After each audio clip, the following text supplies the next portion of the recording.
Hello दोस्तों, आप लोगों का स्वागत है यूट्यूब चैनल महादेव पाठशाला पर। और मैं आर के गोंड। आज एक महत्वपूर्ण डिसीजन है जो कि दिल्ली हाई कोर्ट के द्वारा लिया गया है, उस पर चर्चा करने वाला हूँ। तो घर के बाहर जो कूड़ा कचरा या कोई शौचालय अगर आपके घर के बाहर है तो वो आपके गरिमा के खिलाफ है, और ऐसा दिल्ली हाई कोर्ट ने बोला है। तो क्या मामला है, मैं आप लोगों को वो चीज़ें बताने वाला हूँ कि मामला क्या है। कि जो याचिकाकर्ता है, वो याचिकाकर्ता का नाम है वकील रचित गुप्ता। इनके द्वारा याचिका दायर किया गया। क्या दायर किया गया है कि इनका शिकायत है कि इनका जो घर है, उस घर के दीवार के बगल में एकदम बिल्कुल सटा हुआ एक अवैध कूड़ा घर है, जहाँ पर 150 से ज्यादा लोग जो है वो आते हैं और अपना जो कूड़ा कचरा है वो डंप करते हैं। और वहीं पर एक सार्वजनिक शौचालय भी बनाया गया है, जिसकी बदबू और गंदगी की वजह से उनका वहां पर रहना जो है वो दूभर हो गया है। यानी कि उसके अगल बगल वो क्या है, बदबू भरी रहती है। ये बात कहाँ की है? ये विवाद है दिल्ली के सीताराम जो बाजार है, वहां पर इनका घर स्थित है, वहां की ये बात है। ये क्या है, ये मामला है। लेकिन जब ये मामला है तो आप और एक चीज सुनिए। क्योंकि जब किसी के घर के बगल में कोई कूड़ा कचरा हो तो वहां पर इतनी बदबू होती है कि वहां पर रहना दूभर हो जाता है। तो जो पेशाब वसाब कर रहे होते हैं, जो वहां पर रहने वाले बंदे नहीं है, उनके लिए तो ठीक है, जो आके पेशाब किया और चले गए। लेकिन जहाँ जिसका घर ही वहीं पर है, वो कैसे रहेगा? उसे तो वहां पे असहज महसूस होता है ना। तो इन सब चीजों को जब दिल्ली हाई कोर्ट ने सुना तो कुछ फैसला अपना सुना है। लेकिन आप थोड़ा सा आगे चलेंगे तो पहले देख लीजिए कि आर्टिकल 21 कहता क्या है। ठीक है।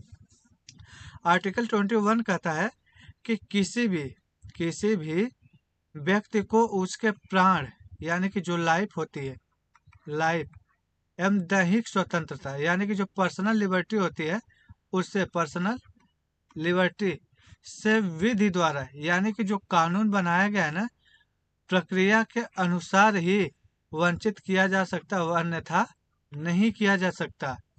विधि द्वारा स्थापित अगर कोई प्रक्रिया, तभी उसके प्राण लिए जा सकते हैं या उसकी जो पर्सनल लिबर्टी है वो सीज की जा सकती है।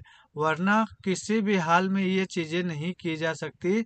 ये चीजें याद रखिएगा कि अनुच्छेद 21 के मुख्य स्तंभ क्या है? प्राण है, दैहिक स्वतंत्रता है, और विधि द्वारा स्थापित प्रक्रिया है। प्राण का मतलब क्या हो गया? इसका मतलब सिर्फ सांस लेना नहीं है या फिर जिंदा रहना नहीं है। ऐसा नहीं कि आप सांस ले रहे हैं या जिंदा रह रहे हैं तो ये मतलब नहीं है। क्यों? ऐसा थोड़ी है कि आप कोई जानवर है कि केवल सांस ले रहे हैं बस हो गया। ऐसा नहीं है। सांस लेना या जिंदा रहना ही नहीं है, इसमें वे सभी चीजें शामिल है जो जीवन को जीने योग्य बनाती है। जैसे आपका मान सम्मान हो गया, आपका स्वास्थ्य अच्छा होना चाहिए, और आप के जो अगल बगल है, जो आपका परिवेश है वो कैसा होना चाहिए? वो स्वच्छ होना चाहिए। जो आपकी हवाएं हैं वो स्वच्छ होनी चाहिए। जो पानी पी रहे हैं वो भी स्वच्छ होना चाहिए। तो ये सब चीजें जो है वो क्या है, ये आपके जीवन जीने की जो परिवेश है या जो जीवन जीने की चीजें, उन्हें क्या बनाती है? इसके अनुकूल बनाती है। अगला है कि दैहिक स्वतंत्रता, यानी कि पर्सनल लिबर्टी। इसका अर्थ है कि किसी भी व्यक्ति को बिना कानूनी आधार के गिरफ्तार नहीं कर सकते, और उसकी जो आज़ादी है ना, वो बिना किसी कानून के नहीं छीन सकते। ऐसा नहीं है कि जैसे एक काला कानून आया था कि उसमें किसी भी व्यक्ति को जिसको मन किया आप जा करके ले जाके उसमें जेल में बंद कर दिए। तो ये जो है इस चीज़ का घोर विरोध करता है। आप किसी की जो लिबर्टी है उसे आप वायलेट नहीं कर सकते। ठीक है।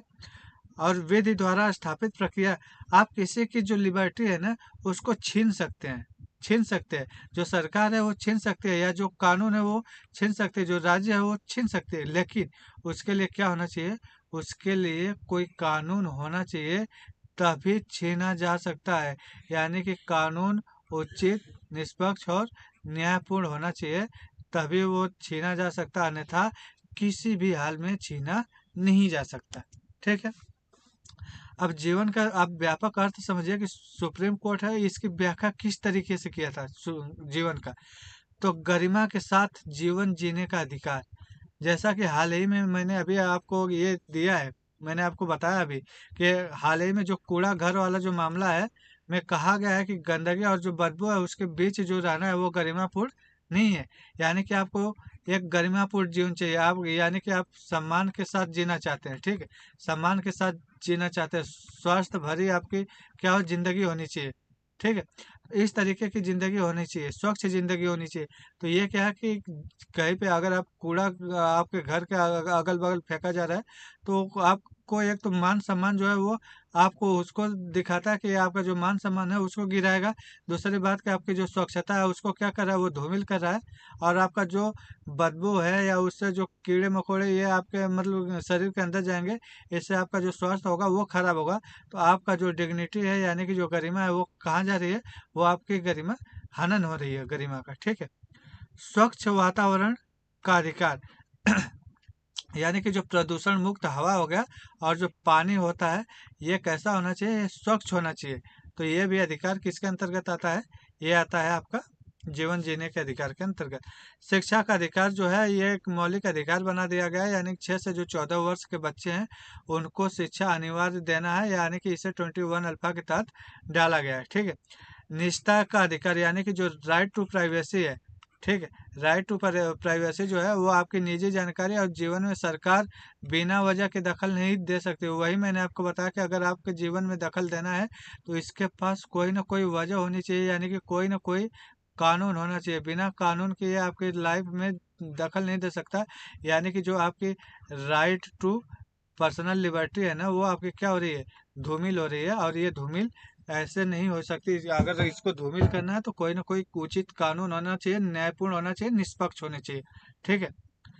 आजीविका का अधिकार यानी कि काम करने और कमाने का जो ये अधिकार है, ये भी किसके अंतर्गत आता है? इसी के अंतर्गत आता है। स्वास्थ्य का अधिकार आपको मैंने बता दिया। आश्रय का अधिकार यानी कि जो छत है, क्योंकि अगर जब तक आपके ऊपर छत नहीं रहेगा, आपके पास छत नहीं रहेगा, तब तक आपका जो पर्सनल है यानी कि जो प्राइवेसी है वो कहीं ना कहीं क्या होगा? वो भंग होगा। जब प्राइवेसी आपका भंग होगा तो फिर आपका जो ये लाइफ यानी कि जीवन जीने का जो अधिकार है उसका हनन होगा। अगर आपके पास छत नहीं है तो छत नहीं होने की वजह से आप जो स्वास्थ्य है वो एक अच्छे स्वास्थ्य की आप कल्पना भी नहीं कर सकते, ठीक है। तो ये सब जो है आपके मौलिक अधिकारों का क्या होगा? हनन होगा। विदेशी यात्रा का अधिकार यानी कि जो मेनका गांधी केस था, इसमें जो इसको क्या किया गया? मौलिक अधिकार बना दिया गया। अब बात आती है कि यह अधिकार किसको प्राप्त है? यह अधिकार विदेशी नागरिकों को भी प्राप्त है और भारतीय नागरिकों को भी प्राप्त है। किंतु याद रखना कि जो शत्रु देश है उनके नागरिकों को ये चीज़ें जो है प्रदान नहीं किया गया है, ठीक है। विदेशी नागरिकों को ये शत्रु देश के नागरिकों को प्रदान नहीं किया गया है। ये किसके खिलाफ लाया गया है? तो ये भाई साहब जो मूल अधिकार है ये किसके? सरकार, पुलिस प्रशासन के खिलाफ लाया गया है। जो कानून है इनके क्या है? इनके द्वारा जो बनाए गए कानून होते हैं उनके क्या है? ये खिलाफ लाए गए, ठीक है। तो आपातकाल जो 44वां संविधान संशोधन है उसके बाद तय किया गया कि देश में जो इमरजेंसी लगने पर अनुच्छेद 21 को निलंबित नहीं किया जा सकता। यानी कि याद रखिए आपके सारे मौलिक अधिकार छीने जा सकते हैं, लेकिन 21 एंड एक और भी मौलिक अधिकार है जो कि आपको बताना है, वो कभी भी नहीं छीना जा सकता। चाहे इमरजेंसी लग जाए, चाहे कुछ भी हो जाए, ये दो अधिकार आपसे कभी भी नहीं छीना जा सकता, ठीक है। दिल्ली हाई कोर्ट का डिसीजन क्या है? मैं अभी आपको बताऊंगा कि क्या टिप्पणी हुई है दिल्ली हाई कोर्ट ने, कौन कौन सी बातों पे क्या क्या अपना डिसीजन दिया है, वो सब चीज़ें मैं आपको बताऊंगा।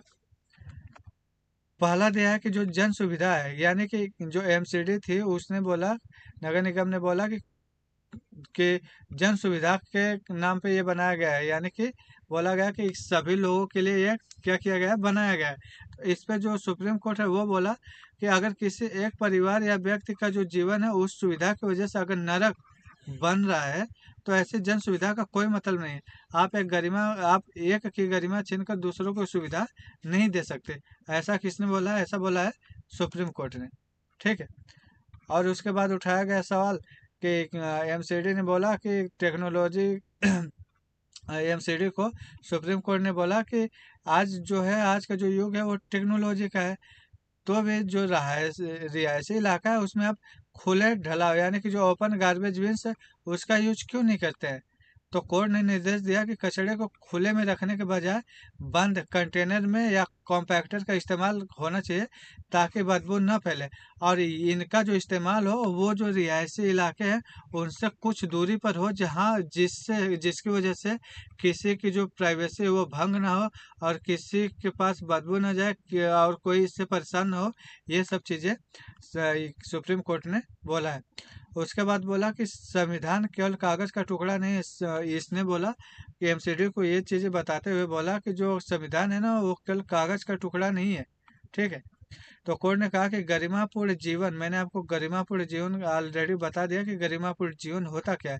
तो गरिमापूर्ण जीवन का अधिकार केवल किताबों में पढ़ने के लिए नहीं है, बल्कि अगर एक नागरिक अपने घर की खिड़की तक नहीं खोल सकता केवल इस वजह से कि अगर मैं खिड़की खोल देता हूँ तो बदबू अंदर आएगी, क्योंकि बाहर शौचालय की बदबू है, तो प्रशासन ने उसके मौलिक अधिकारों की क्या कर दी है, हत्या कर दी। और कोर्ट इसे असहनीय उपद्रव यानी कि अनबियरेबल न्यूसेंस मानता है। ठीक है। तो ये क्या है, ये जो हमारा हाई कोर्ट है उसने एमसीडी को चेताया है। ठीक है। फिर एमसीडी ने एक दावा किया कि सर हम तो रोज साफ सफाई करते हैं। तो इस पर जो है कोर्ट ने तंज कसते हुए कहा कि सफाई चाहे कितनी भी हो, शौचालय की लोकेशन ही गलत जगह है। ठीक है।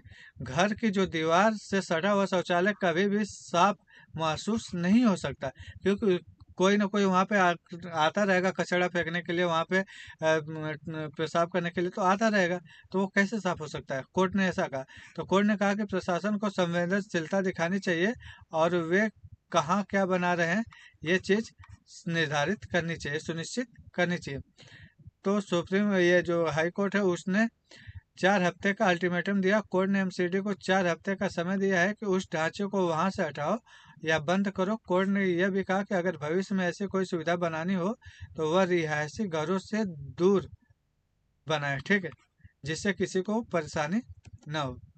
आज का क्वेश्चन ऑफ द डे ये है कि आपको बताना है कि राष्ट्रीय आपातकाल के दौरान संविधान के किन अनुच्छेदों के तहत प्राप्त मौलिक अधिकारों को निलंबित नहीं किया जा सकता। आपको इसका जवाब देना है। ठीक है। तो बताइएगा कि इसका आंसर क्या है। Thank you so much.